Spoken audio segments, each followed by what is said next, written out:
Hi friends, ಎಲ್ಲರೂ ಹೇಗಿದ್ದೀರಾ? ಇವತ್ತು ಬಂದು ಬುಧವಾರ, ಟೈಮ್ ಬಂದು 9:45. ಈಗ ವಿಡಿಯೋ ಸ್ಟಾರ್ಟ್ ಮಾಡಿದ್ದೀನಿ. ನಮ್ಮ ಗುಮ್ಮಿಗೆ ಚಿಕನ್ ಬೇಕಂತೆ. ಒಂದು ಚಿಕನ್ ಕರ್ಗಿಗೆ ಕಳಿಸಿದ್ದೀನಿ. 1 ಪೀಸ್ನ ನೋಡಿ ಇಲ್ಲಿ ಇಟ್ಟಿದ್ದೀನಿ. ಯಾಕೆಂದರೆ ಇವಳು ಬಿಡಲ್ಲ, ಅವಳು ಬಚ್ಚಾರಿ ಕಿರ್ತಾ ಇರುತ್ತೆ. ಅದಕ್ಕೆ ಅಲ್ಲಿ ಇಟ್ಟಿದ್ದೀನಿ. ಇನ್ನೊಂದು ಸ್ವಲ್ಪ ಹೊತ್ತು ಆದಮೇಲೆ ಹಾಕೋಣ ಅಂತೇಳಿ. ಹಾಗೆ ತಿಂಡಿ ಎಲ್ಲ ಆಯಿತು. ತಿಂಡಿ ಬಂದು ಟೊಮೆಟೊ ಬಾತ್ ಮಾಡಿದೆ. ಹಾಗೆ ಟ್ಯಾಂಕರು ನೀರು ಖಾಲಿಯಾಗಿತ್ತು ಅಂದ್ಬಿಟ್ಟು ಟ್ಯಾಂಕರ್ಗೆ ಹೇಳಿದ್ವಿ. ಅಂದರೆ ನಾಳೆ ತನಕ ಆಗ್ತಾಯಿತ್ತು ನೀರು. ಒಂದೊಂದ್ಸರಿ ಏನಾಗುತ್ತೆ ಅಂದರೆ ಒಂದಿನ ಬರೋದೇ ಇಲ್ಲ. ಏನಾದರೂ ಪ್ರಾಬ್ಲಮ್ಗಳಿರುತ್ತಲ್ಲ, ವಾಟರ್ ಸಮಸ್ಯೆ, ಆ ಸಮಸ್ಯೆ, ಈ ಸಮಸ್ಯೆ ಅಂದ್ಕೊಂಡು ಅದಕ್ಕೆ ಹೇಳ್ಬಿಡೋಣ ಅಂದ್ಬಿಟ್ಟು, ಅಂದರೆ ಒಂದಿನ ನಾಳೆಗೆ ಹೇಳಿದರೆ ನಾಡಿದ್ದು ಬಂದರೆ ಅವಾಗ ಪ್ರಾಬ್ಲಮ್ ಆಗುತ್ತಲ್ಲ ನೀರಿಗೆ. ಅದಕ್ಕೆ ಇವತ್ತೇ ಹೇಳ್ಬಿಟ್ಟಿದ್ವಿ. ನಾಳೆಗಾದರೂ ಹಾಕಿ, ಇವತ್ತು ಹಾಕಿಲ್ಲ ಅಂದರೆ ಪರವಾಗಿಲ್ಲ, ನಾಳೆಗೆ ಹಾಕ್ತಾರೆ ಅಂತ. ನೋಡಿದರೆ ಹೇಳಿದ್ದು 1-1/4 ಗಂಟೆಗೆ ಟ್ಯಾಂಕರ್ ಬಂದೇ ಬಿಡ್ತು. ಮತ್ತು ಮೋಹನ್ ಮಾಮ ಟ್ಯಾಂಕರ್ ನೀರೆಲ್ಲ ಹಾಕ್ಸ್ಬಿಟ್ಟು ನೋಡಿ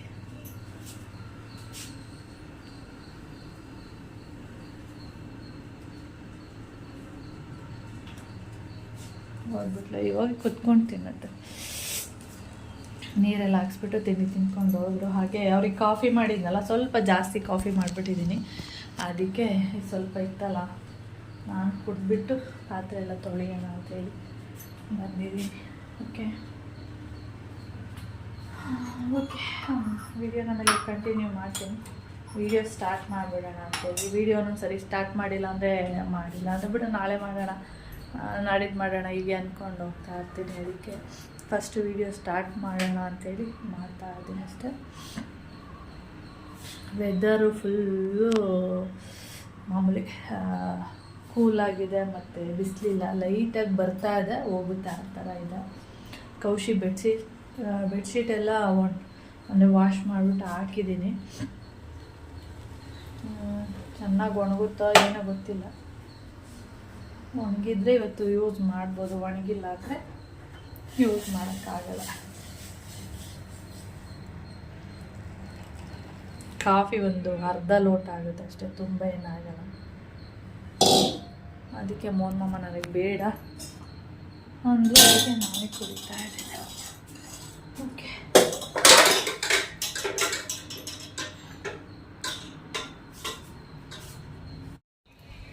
ಕೆಲಸ ಎಲ್ಲ ಆಯಿತು. ಕೆಲಸ ಎಲ್ಲ ಮುಗಿಸ್ಕೊಂಡು ಇವಾಗ ಕುತ್ಕೊಂಡಿದ್ದೀನಿ. ಏನಪ್ಪ ಅಂದರೆ ನಮ್ಮ ಕರ್ಗಮ್ಮ ಬಂದವಳೆ, ಮತ್ತೆ ಅದು ಪ್ರೆಗ್ನೆಂಟು. ಮತ್ತೆ ಇನ್ನು 1.5 ತಿಂಗಳಲ್ಲಿ ಮತ್ತೆ ಮರಿ ಹಾಕತ್ತೆ.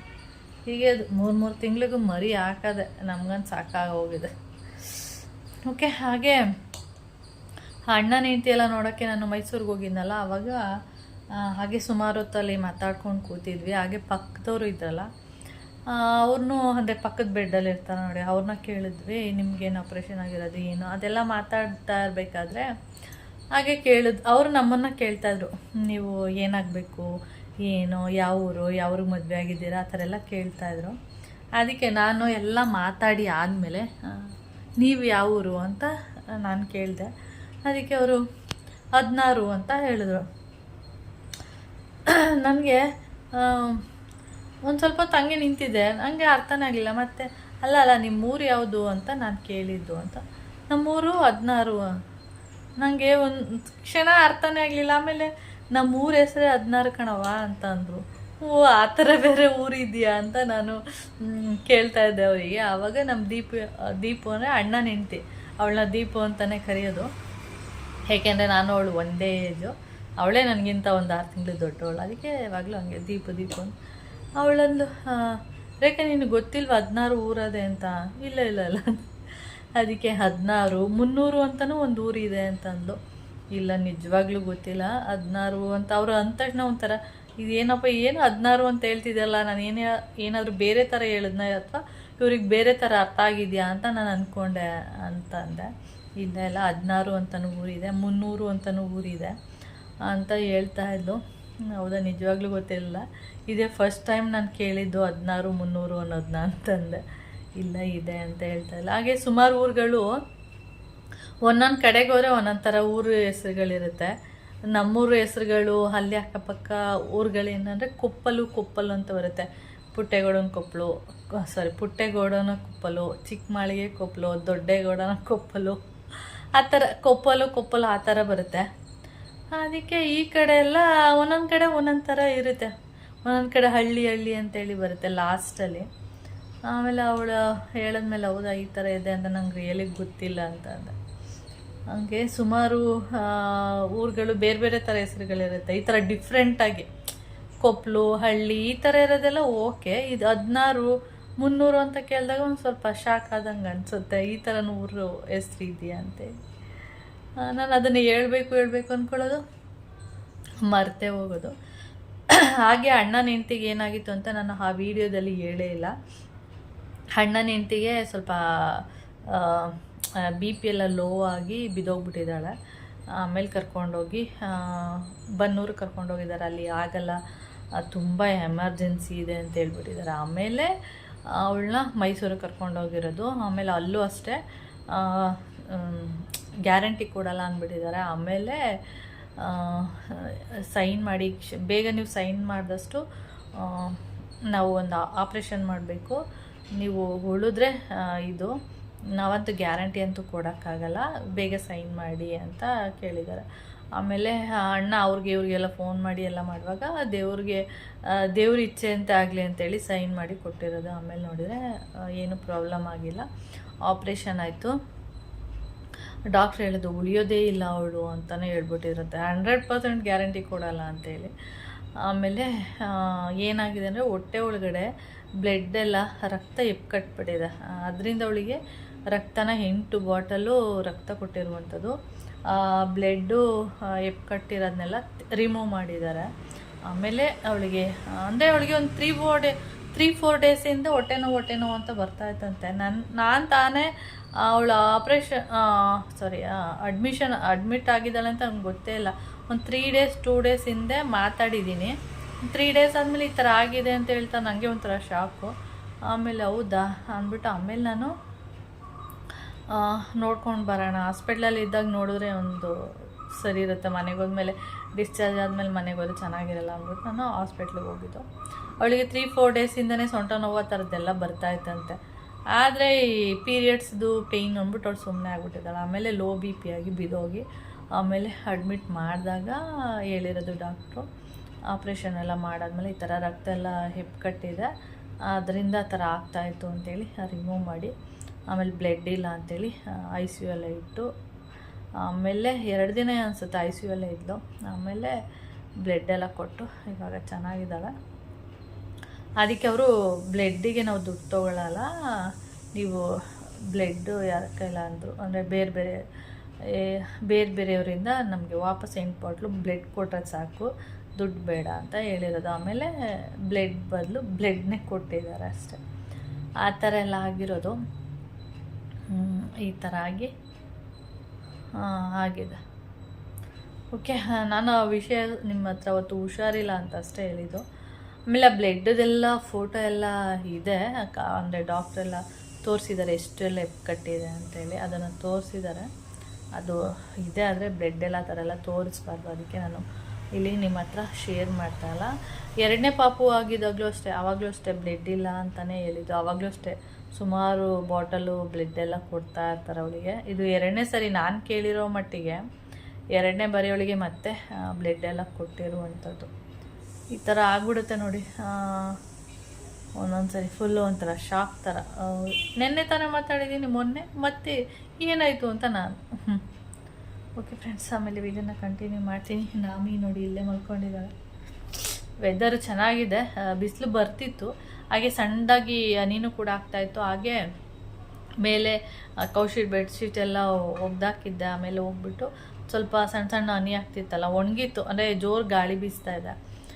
ಅದಕ್ಕೆ ನಾನು ಆ ಗಾಳಿಗೆ ಡ್ರೈ ಆಗೋಗಿತ್ತಲ್ಲ, ಮತ್ತೇನಾದರೂ ಮಳೆ ಬಂದು ಮತ್ತೆ ಒದ್ದೆ ಆಗೋದು ಬೇಡ ಅಂತೇಳಿ ಎತ್ಕೊಬಂದು ಮಡ್ಜೆಲ್ಲ ಇಟ್ಟಾಯಿತು.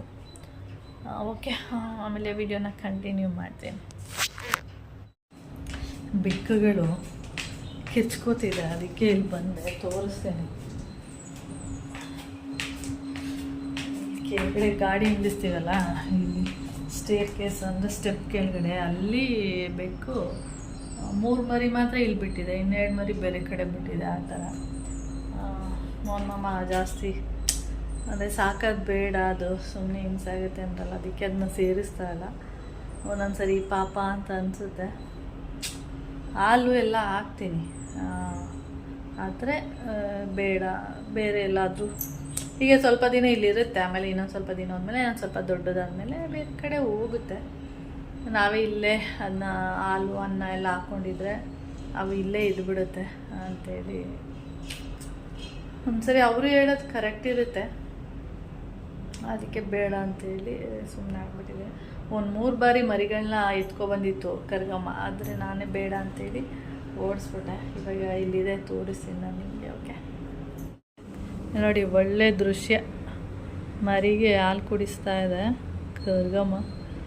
ಈಗ ನನ್ನ ಹತ್ರ ಹೋದರೆ ಫುಲ್ಲು ಓಡ್ಬಿಡುತ್ತೆ ನೋಡಿ. ಒಂದು ಬೆಕ್ಕಂತೂ ಎಷ್ಟು ಕಪ್ಪಗಿದೆ ಅಂದರೆ ಫುಲ್ಲು ಕಪ್ಪು. ಆ ಥರ ಬೆಕ್ಕನ್ನ ಸಾಕಬೇಕು ಅಂತ ಹೇಳ್ತಾರೆ, ನೋಡಿದ್ರೆ ಅದು ಎಷ್ಟು ಬ್ಲ್ಯಾಕ್ ಕಲರ್ ಇದೆ. ಗುಮೆ ಗುಮೆ ಫುಲ್ ಕಪ್ಪು ನೋಡಿ, ಇಲ್ಲಿ ಸೇರ್ಕೊಂಡಿರೋದು ಇವ್ರದ್ದೇ ಆಟ.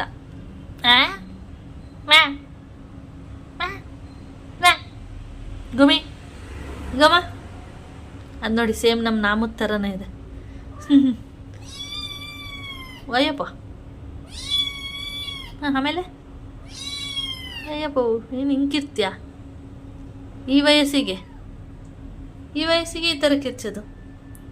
ಬಾಲು ಎಲ್ಲಿತ್ತು ಅದನ್ನೆಲ್ಲ ತಗೊಬಂದು ಎಳ್ಕೊಬಂದು ಇಲ್ಲೆಲ್ಲ ಬಿಟ್ಟಿರೋದು ಬಿಡಿ. ಕರ್ಗಿ ನೋಡಿ, ಎಲ್ಲಿ ಕರ್ಗಿ ಕಾಣಿಸೋದೇ ಇಲ್ಲ. ಇವಾಗ ನೋಡಿ ಕಾಣಿಸ್ತಿದ್ದಾಳೆ ಕರ್ಗಿ. ಅಯ್ಯಪ್ಪ, ನೋಡಿದ್ರೆ ಫಸ್ಟು ಕರಿ ಚಿರತೆ ಥರ ಕಾಣಿಸ್ತಾ ಇತ್ತು ಅಂತ. ಗುಮೆ ಕರಿ ಚಿರತೆ ಥರ. ಇಲ್ಲೇ ಅವ್ರ ವಾಸಸ್ಥಳ ಫುಲ್ಲು ಇಲ್ಲೆಲ್ಲ ಅವ್ರದ್ದೇ ಸ್ಥಳ. ಸರಿ ಫುಲ್ ಈ ಜಾಗ ಎಲ್ಲ ಅವ್ರದ್ದೇ ಆಗಿಬಿಟ್ಟಿದೆ. ಇನ್ನು ಸ್ವಲ್ಪ ದಿನ ಓಡಾಡೋಕ್ಕೆ ಸ್ಟಾರ್ಟ್ ಮಾಡಿದ್ಮೇಲೆ ಇಲ್ಲೆಲ್ಲ ಓಡಾಡೋದಕ್ಕೆ ಸ್ಟಾರ್ಟ್ ಆಗಿಬಿಡುತ್ತೆ. ಹಿಂದೆಲ್ಲ ಓಡಾಡೋದು. ನಾನೇ ಅಲೋವೆರಾ ಇಟ್ಟಿರೋದು, ಹಾವೆಲ್ಲ ಬರಲ್ಲ ಅಂದ್ರಲ್ಲ, ಅದಕ್ಕೆ ಅಲ್ಲೊಂದು ಇಲ್ಲೊಂದು ಸುಮ್ಮನೆ ನೋಡಿ. ಬಿಸಿಲು ಬರ್ತಾ ಇದೆ, ಹಾಗೆ ಮೋಡ ಮುಚ್ಕೊಳ್ಳೋದು ಆ ಥರ ಮಾಡ್ತಾರೆ. ಗುಮಿ ಗುಮಿ ಗುಮಿ ಆಯ್ತು, ಇಲ್ಲೇ ಓಕೆ. ಇವಾಗ ಬೆಕ್ ಮರಿಗಳೆಲ್ಲ ಏನಂದರೆ ಹಿಂದೆ ಬಂದಿದೆ. ನಾನು ಸ್ವಲ್ಪ ಹೋದರೆ ಸೌಂಡ್ ಆಗಿಬಿಟ್ರೆ ಫುಲ್ಲು ಮತ್ತೆ ಒಳಗಡೆ ನುಗ್ಬಿಡೋದು ನೋಡಿ. ಇಲ್ಲೆಲ್ಲ ಆಟ ಆಡ್ತಿದ್ದೆ. ಆಮೇಲೆ ನಾನು ಹೋದ ತಕ್ಷಣ ಗುಡು ಗುಡು ಗುಡು ಅಂತ ಎಲ್ಲ ಓಡ್ಬಿಟ್ಟು ಒಂದರ ಹಿಂದೆ 5 ಮರಿಗಳಲ್ವಾ, ಸ್ವಲ್ಪ ಅಲ್ಲಿ ನುಗ್ಗೋದಕ್ಕೆ ಸ್ವಲ್ಪ ಕಷ್ಟ ಆಗುತ್ತೆ. ಇವಳು ನನ್ನನ್ನು ನೋಡಿಬಿಟ್ಟು ಕಿಚ್ಚೋದು, ನನ್ನ ಮರಿಗೆ ಏನೋ ಮಾಡಿಬಿಡ್ತಾಳೆ ಅಂತನೋ ಏನೋ ಗೊತ್ತಿಲ್ಲ, ಅದು ಏನಕ್ಕೆ ಆ ಥರ ರಿಯಾಕ್ಷನ್ ಮಾಡುತ್ತೆ ಅಂತೇಳಿ ಆ ಥರ ಮಾಡ್ತಾ ಇರುತ್ತೆ. ಇತ್ತೀಚೆಗೆ ಅವು ಮರಿಗಳೆಲ್ಲ ಏನಂದರೆ ಹೊರ್ಗಡೆ ಬರೋದು, ಆಟ ಆಡೋದು, ಅಲ್ಲೆಲ್ಲ ಆ ಥರ ಎಲ್ಲ ಮಾಡ್ತಾ ಇರುತ್ತೆ. ಓಕೆ. ಹಾಗೆ ಇಲ್ಲಿ ಸಣ್ಣ ಸಣ್ಣ ಚಿಟ್ಟೆಗಳು ಬರುತ್ತೆ ನೋಡಿ, ಬಟರ್ಫ್ಲೈ ಈ ಥರದ್ದು. ಅದನ್ನು ಇದು ಹಿಡಿಯೋದಕ್ಕೆ ಅಂತೇಳಿ ಈ ಪ್ಲೇಸಿಗೆಲ್ಲ ಬರೋದು ಬೆಕ್ಕುಗಳು. ಮತ್ತು ಸಣ್ಣ ಸಣ್ಣದು ಹಲ್ಲಿಗಳು ಪಾಟ್ ಕೆಳಗಡೆ ಎಲ್ಲ ಉತ್ಕೊಂಡಿರುತ್ತಲ್ವ, ಅದನ್ನೆಲ್ಲ ಇಟ್ಕೊಂಡು ತಿನ್ನೋದು. ಇದು ನೋಡಿ, ಈ ಕಂಚು ಕರ್ಗಿ ಸೇಮ್ ಅವ್ರ ಅವನ ಥರನೇ ಇದ್ದಾಳೆ.